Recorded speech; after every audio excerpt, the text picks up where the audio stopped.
ನನ್ನ ಮೇಲೆ ನಿನಗೆ ಇಷ್ಟೊಂದು ಪ್ರೀತಿ ಕಾಳಜಿ. ಅಷ್ಟೇ ಅಲ್ಲ, ನಿಮ್ಮ ಮೇಲೆ ನನಗೆ ಕೋಪನೂ ಇದೆ.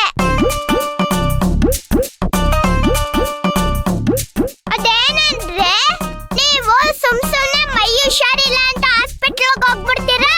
ನಿಮ್ಮ ನೋಡಕ್ ನಮ್ಮ ಅಮ್ಮನೂ ಬಂದ್ಬಿಡ್ತಾರೆ. ನಂಗೆ ಬೇಜಾರಾಗಲ್ವಾ, ಅದಕ್ಕೆ ಕೇಳಿದೆ. ಗೊತ್ತಾಯ್ತು ರಾಘವ್ ಸಾಹೇಬ್ರೆ, ನೀವು ಬಂದು ಮಾತಾಡುವಾಗ ನನ್ನ ಮೇಲೆ ತುಂಬಾ ಪ್ರೀತಿ ಕಾಳಜಿ ಇದೆ ಅಂತ ಅನ್ಕೊಂಡೆ. ಸಾಹೇಬ್ರ ಮನ್ಸಲ್ಲಿ ಈ ಥರದ್ದೊಂದು ಭಾವನೆ ಇದೆಯೋ ನೋಡ್ದೇನಮ್ಮ? ಇಲ್ಲ ಮಿಸ್ ಅಮ್ಮಮ್ಮ, ರಿಯಲಿ ಐ ಲವ್ ಯು.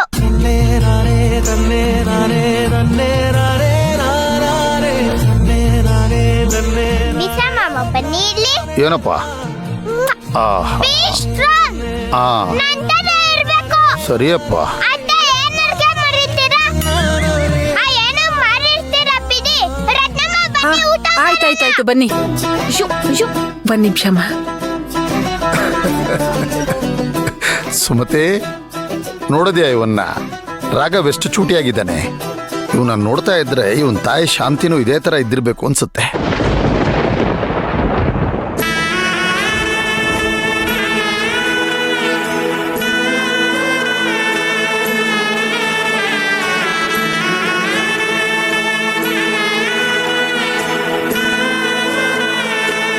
ಆ ಮಗು ಮನಸ್ಸು ನೋಡಿ ಎಷ್ಟೊಂದು ನಿಷ್ಕಲ್ಮಶ.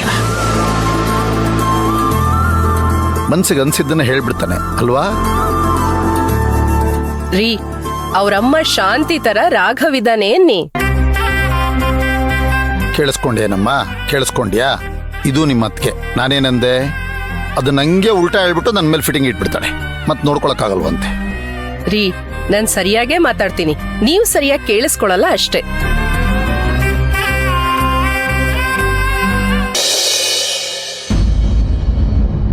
ರತ್ನಮ್ಮ.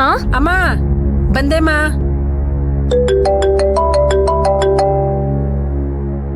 ಹಲೋ, ಹೇಳಿ sir. What? On time sir? ಏನ್ ಮಾತಾಡ್ತಿದ್ದೀರ ನೀವು? ಒಂದ್ಸಲ ನಾವ್ ಒಪ್ಕೊಂಡ್ಮೇಲೆ ಕೊಡ್ಬೇಕಲ್ವಾ ಸರ್? ಇನ್ನೇ ರೆಡಿ ಆಗಿಲ್ಲ ಅಂದ್ರೆ ಹೇಗೆ? ಅದೆಲ್ಲ ನನಗೆ ಗೊತ್ತಿಲ್ಲ. ನೀವು 3 ಶಿಫ್ಟ್ ಅಲ್ಲಾದ್ರೂ ಕೆಲಸ ಮಾಡಿಸಿ ಮುಗಿಸ್ಲೇಬೇಕು ಈ ಕೆಲಸನ. ಅವ್ರಿಗೆ ನಾವು ಕರೆಕ್ಟ್ ಟೈಮ್ಗೆ ಸಬ್ಮಿಟ್ ಮಾಡಬೇಕು. Okay, thank you. ಏನಾಯ್ತು ರತ್ನಮ್ಮ ಅವರೇ? ಏನ್ ವಿಷಯ? ಅದು ನಾನ್ ರಾಘವನ ಕರ್ಕೊಂಡ್ ಬರ್ತಿದ್ನಲ್ಲ. ನಿಮ್ಮ ನಂಬಿ ಜಮೀನ್ ಪತ್ರ ಕೊಟ್ಟಿಲ್ಲ? ಜಮೀನ್ ಪತ್ರ ತಗೋ, ನಿನ್ ಜಮೀನ್ ಪತ್ರ.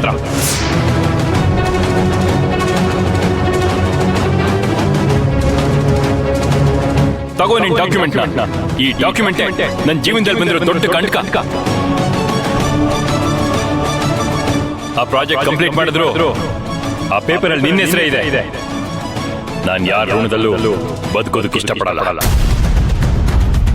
ಒಟ್ಟಲ್ಲಿ ಅವರಿಬ್ರು ಮಧ್ಯೆ ಏನೋ ನಡಿಬಾರ್ದು ನಡೆಯಕ್ ಶುರು ಆಗಿದೆ.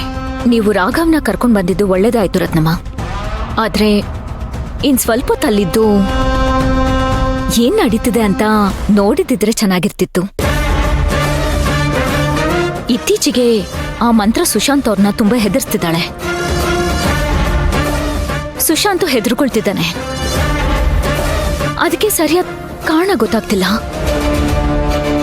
ಒಂದು ಮಟ್ಟಕ್ಕೆ ಗೊತ್ತಾಗಿದ್ದಿದ್ರೆ ಅದು ನಿಜನ ಸುಳ್ಳ ಅಂತ ನನ್ಗರ್ಥ ಆಗ್ತಿತ್ತು. ನೀನ್ ಹೇಳದ್ ಸರಿ ಕಣಮ್ಮ. ಅಲ್ಲಿ ನಿಂತ್ಕೊಂಡು ನಾನು ಎಲ್ಲ ಕೇಳಿಸ್ಬೇಕು ಅಂತಾನೆ ನಿಂತಿದ್ದೆ. ರಾಘವ್ ಅದನ್ನ ನೋಡ್ಬಿಟ್ರೆ ಆ ಮಗು ಮನ್ಸಿನ ಮೇಲೆ ಎಂತ ಪರಿಣಾಮ ಬೀರಲ್ಲ. ಅಷ್ಟೇ ಅಲ್ಲ, ನಮ್ ಶಾಂತಿ ನಿವಾಸದಲ್ಲಿ ಈ ಜಗಳ, ಕಿತ್ತಾಟ, ಗೊಂದಲ ನಾನ್ ನೋಡೇ ಇಲ್ಲ ಕಣಮ್ಮ. ಆ ಮಂತ್ರ ಕಾಲಿಟ್ ಗಳಿಗೆಯಿಂದ ಶುರುವಾಯ್ತು ನೋಡು.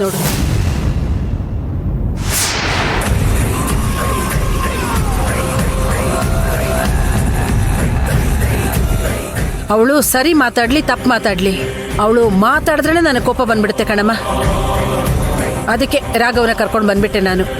ರತ್ನಮ್ಮ, ನೀವ ಇಡೀ ಶಾಂತಿ ನಿವಾಸನ ಆವರಿಸ್ಕೊಂಡಿದ್ದೀರಾ ಅನ್ಸುತ್ತೆ.